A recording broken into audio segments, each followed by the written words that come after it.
ഇന്ന് ഞാൻ എടുക്കുന്ന ക്ലാസ് കോസ്റ്റ് ക്ലാസിഫിക്കേഷനെ സംബന്ധിച്ച കാര്യമാണ്. ഇത് പ്യൂർലി തിയറി ആണെങ്കിൽ പോലും ഇതിനു മുമ്പ് ഏതോ പരീക്ഷയ്ക്ക് ഒരു എസ്സി ആയിട്ട് ചോദിച്ചിട്ടുണ്ട്. അപ്പോൾ ഒരുപാട് ക്ലാസിഫിക്കേഷൻ കോസ്റ്റുകളെ ഡിവൈഡ് ചെയ്യുന്നുണ്ട്.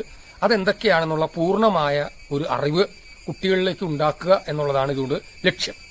അപ്പോൾ അതിന്റെ കോമൺ കാറ്റഗറി അനുസരിച്ച്, കോമൺ ക്യാരക്ടറിസ്റ്റിക്സ് അനുസരിച്ച് കോസ്റ്റുകളെ ഗ്രൂപ്പ് ചെയ്യുന്നതാണ് നമ്മൾ കോസ്റ്റ് ക്ലാസിഫിക്കേഷൻ എന്നത്.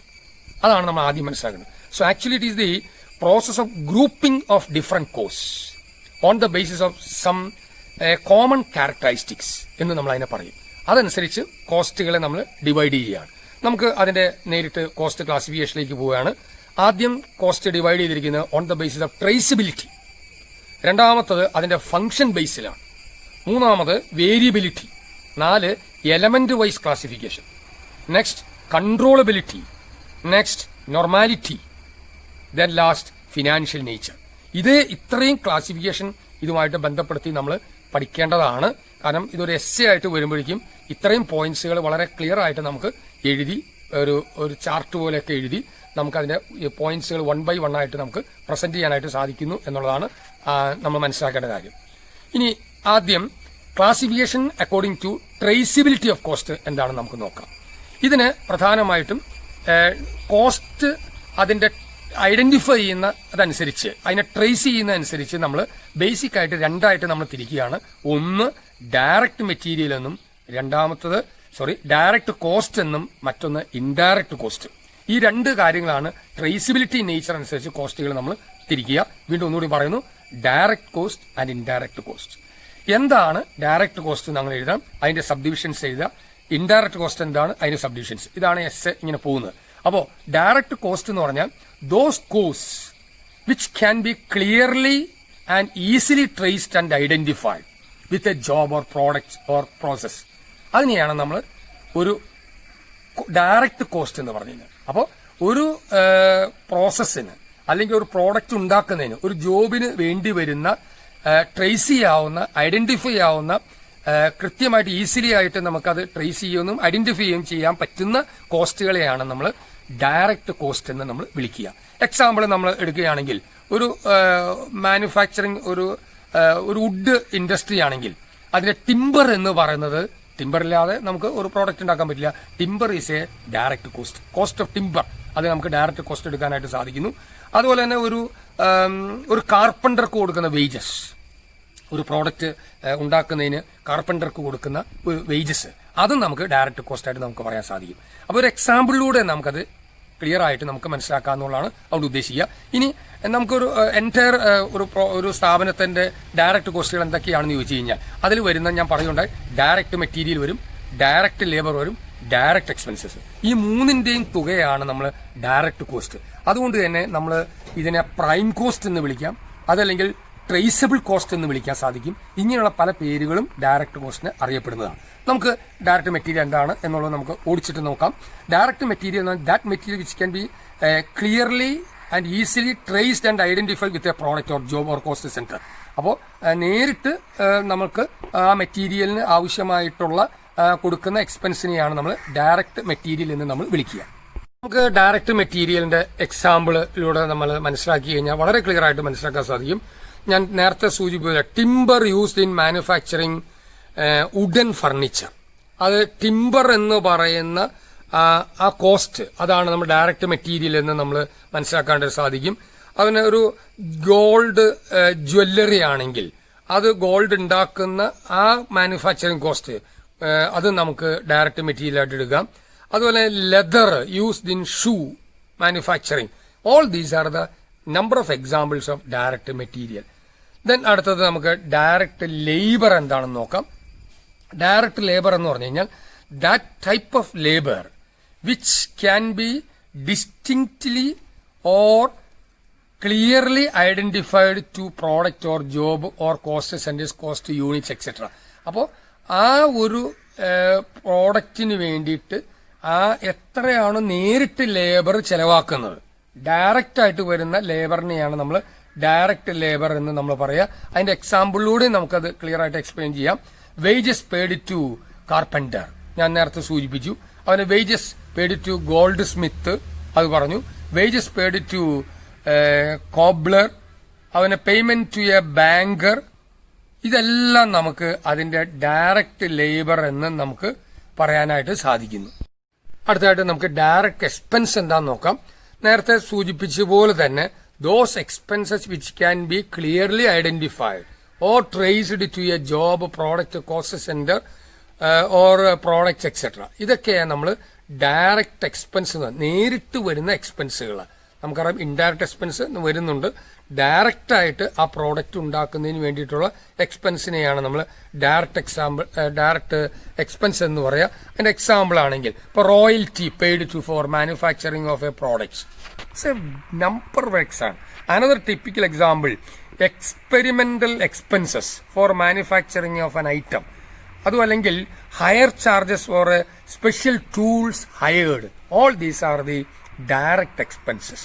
അപ്പോൾ എന്താണ് ഡയറക്റ്റ് എക്സ്പെൻസ്, അതിന്റെ എക്സാമ്പിൾ അതിലൂടെ നമുക്ക് മനസ്സിലാക്കാനായിട്ട് സാധിക്കുന്നുള്ളതാണ്. അടുത്ത ആ ഭാഗം തന്നെ അടുത്ത ഡിവിഷനിലാണ് ഇൻഡയറക്റ്റ് കോസ്റ്റ് എന്ന് പറഞ്ഞാൽ എന്താ. What is indirect cost? മിക്കവാറും പരീക്ഷയിൽ ചോദിച്ചിട്ടുള്ള ചോദ്യമാണത്. What is indirect cost?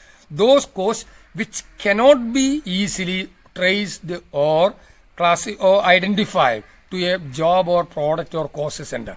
അതായത് ക്ലിയർ ആയിട്ട് നേരത്തെ പറഞ്ഞതിന് നേരെ ഓപ്പോസിറ്റ് ആണ് പറയുന്നത്.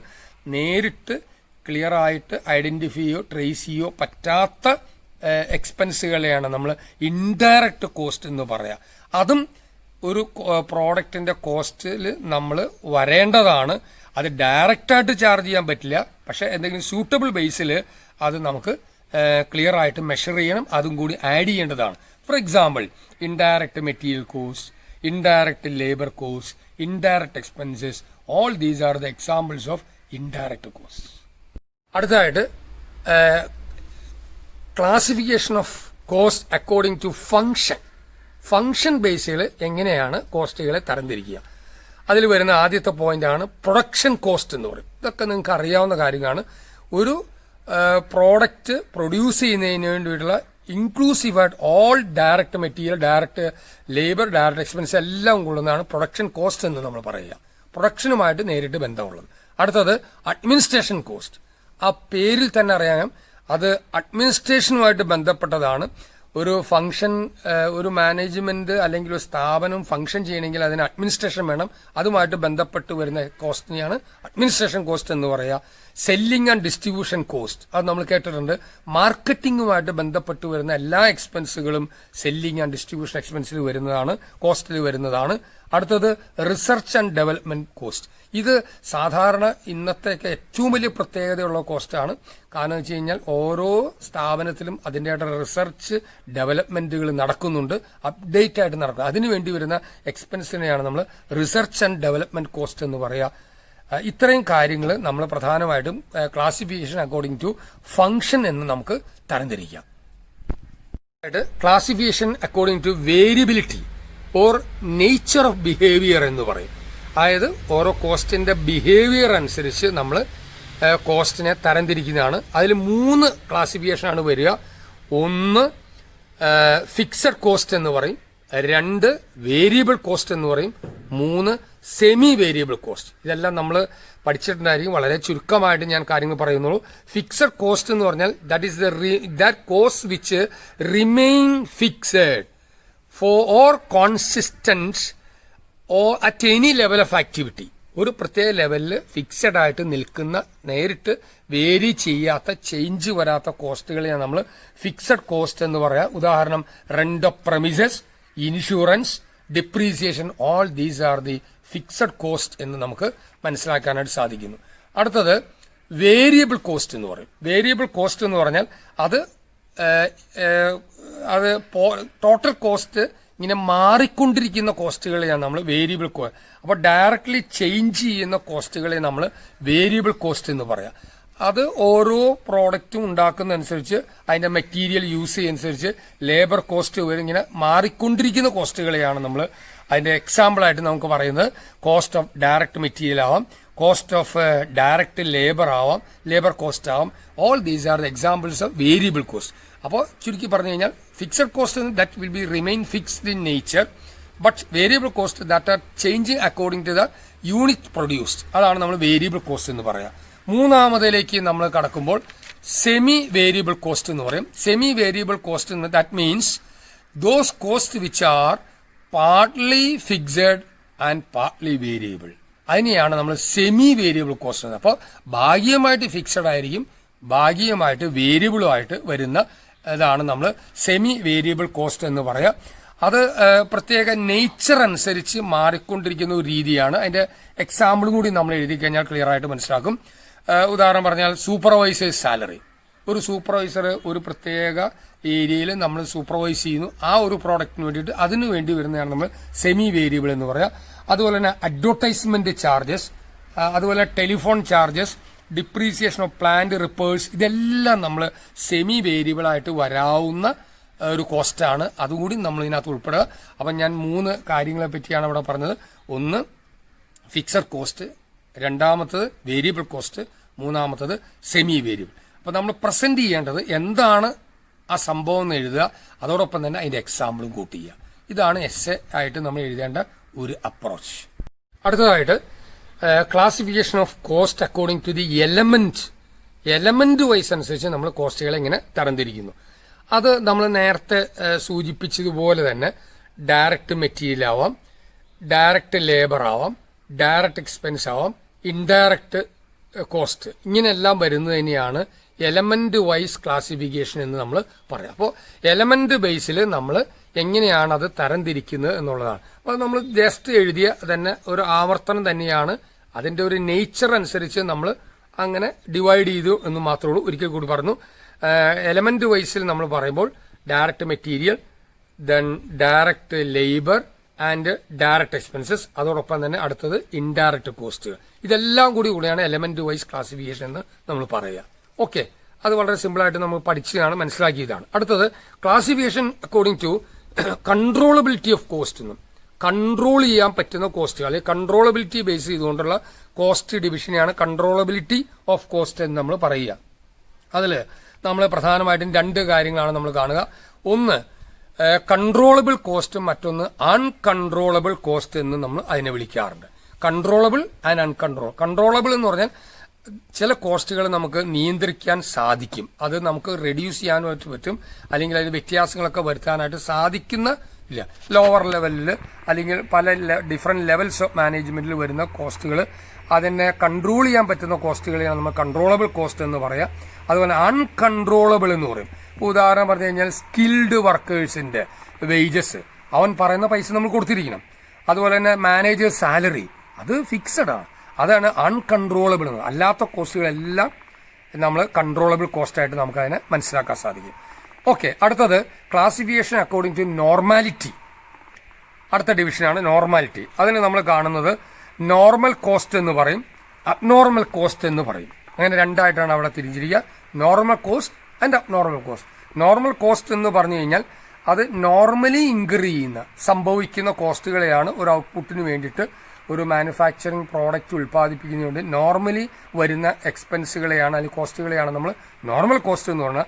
അബ്നോർമൽ കോസ്റ്റ് എന്ന് പറഞ്ഞാൽ ബിയോണ്ട് ദ നോർമൽ ലെവൽ, നോർമലിന് അപ്പുറമായിട്ടുള്ള എക്സ്ട്രാ ഓർഡിനറി കോസ്റ്റുകളെയാണ് നമ്മൾ അബ്നോർമൽ കോസ്റ്റ് എന്ന് പറയും. നമ്മൾ ആ ഡിവിഷൻസ് ഒക്കെ എഴുതി ഒരു ചാർട്ട് രൂപേണ പ്രസന്റ് ചെയ്ത് എന്താണ് അതിന്റെ മാറ്റർ എന്ന് എഴുതിയാൽ മതി. അടുത്തത് നമുക്ക് ലാസ്റ്റ് ഐറ്റത്തിലേക്ക് വേണം. Classification based on the financial nature. Financial nature അനുസരിച്ച് നമ്മൾ 2 ആയിട്ട് തിരിക്കുന്നുണ്ട്. ഒന്ന് ഫിനാൻഷ്യൽ കോസ്റ്റും മറ്റൊന്ന് നോൺ ഫിനാൻഷ്യൽ കോസ്റ്റ്. എന്താണ് ഫിനാൻഷ്യൽ കോസ്റ്റ് എന്ന് പറഞ്ഞാൽ? അത് ക്യാഷ് കോസ്റ്റുകളാവാം, നോൺ ക്യാഷ് കോസ്റ്റുകളും അതിനകത്ത് വരുന്നുണ്ട് ഫിനാൻഷ്യൽ കോസ്റ്റ്. അപ്പോൾ ക്യാഷ് കോസ്റ്റ് എന്ന് പറഞ്ഞാൽ ക്യാഷുമായിട്ട് ബന്ധപ്പെട്ട് വരുന്ന എല്ലാ കാര്യങ്ങളും കോസ്റ്റുകളും അതിനകത്ത്, അതാണ് ക്യാഷ് കോസ്റ്റ് എന്ന്. So which are sacrifices that are reflected in actual cash എന്ന് പറയും, ഔട്ട്ഫ്ലോ. നോൺ ക്യാഷ് കോസ്റ്റ് എന്ന് പറഞ്ഞാൽ ഔട്ട്ഫ്ലോ ഇല്ലാത്ത കോസ്റ്റാണ്. ഞാൻ ഇതിനു മുമ്പ് സൂചിപ്പിച്ചത് ഇൻട്രസ്റ്റ് ഓൺ ക്യാപിറ്റൽ, അല്ലെങ്കിൽ നമ്മൾ ഓൺഡ് ബിൽഡിങ്ങിന്റെ റെന്റ് കൊടുക്കുന്നത്, ഇതൊക്കെ ഇൻട്രസ്റ്റ് ഓൺ ക്യാഷ്, ഇതൊക്കെ നോൺ ക്യാഷ് എക്സ്പെൻസിൽ വരുന്ന ക്യാഷ് കോസ്റ്റിൽ വരുന്നതാണ്. അപ്പോൾ ഈ ഫിനാൻഷ്യൽ കോസ്റ്റ് നമ്മൾ തിരിക്കുന്നത് ക്യാഷ് കോസ്റ്റ് എന്നും നോൺ ക്യാഷ് കോസ്റ്റ് എന്നും നമ്മൾ അതിനെ കണ്ടു. അടുത്ത division non financial cost. Non financial cost എന്ന് പറഞ്ഞാൽ ഔട്ട്ഫ്ലോ ഇല്ലാത്ത കോസ്റ്റിനെയാണ് നമ്മൾ നോൺ ഫിനാൻഷ്യൽ കോസ്റ്റ് എന്ന് പറയാം. അത് പ്രധാനമായിട്ടും അത് ട്രേസ് ചെയ്യുക എന്നുള്ളത് ആവശ്യമാണ്. കാരണം വെച്ച് കഴിഞ്ഞാൽ അത് ഡയറക്റ്റ് ഇമ്പാക്റ്റ് ഇല്ലെങ്കിൽ പോലും ആ നോൺ ഫിനാൻഷ്യൽ കോസ്റ്റുകളെ ട്രേസ് ചെയ്ത് ഔട്ട്ഫ്ലോ ഇല്ലെങ്കിൽ പോലും അത് മനസ്സിലാക്കേണ്ട കാര്യമാണ്. അതുകൊണ്ടാണ് അതിനെ നോൺ ഫിനാൻഷ്യൽ കോസ്റ്റ് എന്ന് നമ്മൾ വിളിക്കുക. പൈസയായിട്ട് പോകുന്നില്ല എന്ന് മാത്രം അതിന്റെ അർത്ഥം. അപ്പൊ ഇത്രയും ഡിവിഷൻസ് ഒക്കെ എല്ലാം കൂടി ചേർത്ത് സുന്ദരമായ ഒരു എസ്സേ പ്രിപ്പയർ ചെയ്യുക, അത് പ്രസന്റ് ചെയ്യാനായിട്ട് നിങ്ങൾക്ക് ഇടവരട്ടെ. ഞാൻ പറഞ്ഞ ക്ലാസ് മനസ്സിലായി കാണുമെന്ന് ഞാൻ വിചാരിക്കുന്നു. ഞാൻ പറഞ്ഞ ഓരോ മാറ്ററുകളുടെയും മാറ്റർ എന്താണ്, അതിന്റെ എക്സാമ്പിൾസ് എന്താണ്, ഇതാണ് നമ്മൾ അതിന്റെ പ്രസന്റ് ചെയ്യുന്ന രീതി. അതനുസരിച്ച് നന്നായിട്ട് പ്രസന്റ് ചെയ്യുക. നല്ല രീതിയിൽ മാർക്ക് സ്കോർ ചെയ്യാനായിട്ട് നിങ്ങൾക്ക് ഇടവരട്ടെ എന്ന് ആശംസിക്കുന്നു. Thank you very much.